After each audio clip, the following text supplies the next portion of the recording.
Good morning, everyone, and welcome to Saturday. It's been a good week, I think, hasn't it? It's been a great week. We've learnt lots. We have. We've seen lots of ways that people have communicated God's story this week, which has it's been really helpful for me. I hope it's been helpful for you as well. But today we learn of the not the way to do it. Yeah. Paul's big fail. But before that, I get chocolate. You do. Which is very exciting. What are you going to have? Oh, look, the big one's come to the top. But it's not very long reading. I'm going to accept the challenge. I'm going to go for the big one, if I can get it out of the jar. I will laugh at you if you don't finish that. The big one. Should I start now? You've got to read nice and slowly and nice and clearly for everyone. Definitely not for me to finish my chocolate. I'll wait till you've unpeeled it. Like an orange. Like an orange? Chocolate orange? No, you're just doing a terrible job. I'm doing it. It's like the We've advent gone back calendars. to advent calendars again. I've ripped it up into about 15 different pieces. Right, there we go. Oh, he's gone in one. Okay. Let's see how well this is going to go. So, so we said yesterday, this is a story about Paul. On the first day of the week, we came together to break bread. Paul spoke to the people, and because he had intended to leave the next day, he kept on talking until midnight. There was many lamps in the upstairs room where we were meeting, and seated in a window was a young man named Eutychus, who was sinking into a deep, deep sleep as Paul talked on and on and on. When he was sound asleep, he fell to the ground from the third-story window. Paul went down, threw himself on the young man and said, "Do not be alarmed, he is okay." Then Paul went back upstairs again and broke bread and ate. After talking until daylight, he left. The people took care of the young man, and they were all greatly comforted. So this is one of my favourite stories in the Bible.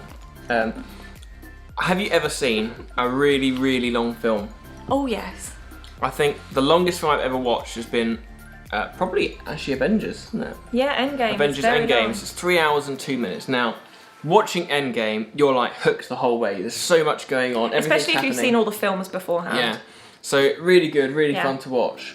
Paul is not as engaging as Endgame. No. And talked for much longer. Yeah. So in this story, Paul is talking to this big crowd of people.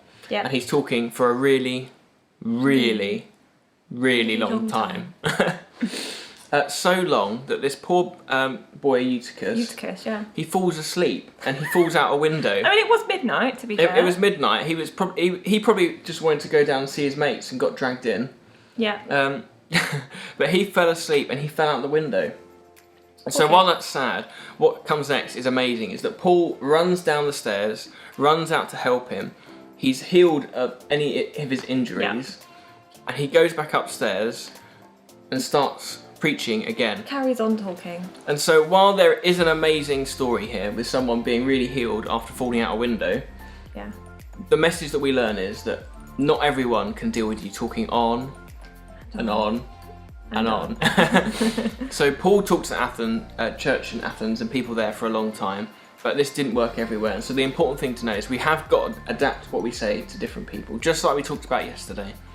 So if that means not talking for very long, and just talking for a really, really small amount of time, then we can do that. We can talk for just a few seconds, not hours and hours and hours, and God can use that and it can be brilliant. Yeah. So that's what we learned from Paul.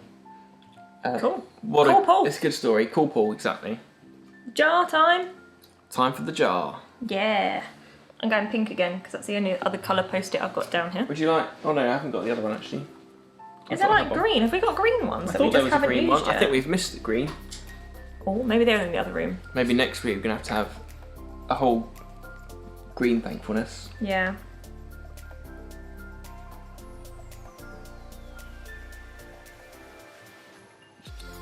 I'm thankful that God can always use us even when we get things wrong and talk for a bit too long. That's fair. Just like Paul, God really used that. A man was healed and people were amazed by it. So I think that's something to be thankful for. That's great. God can still use it.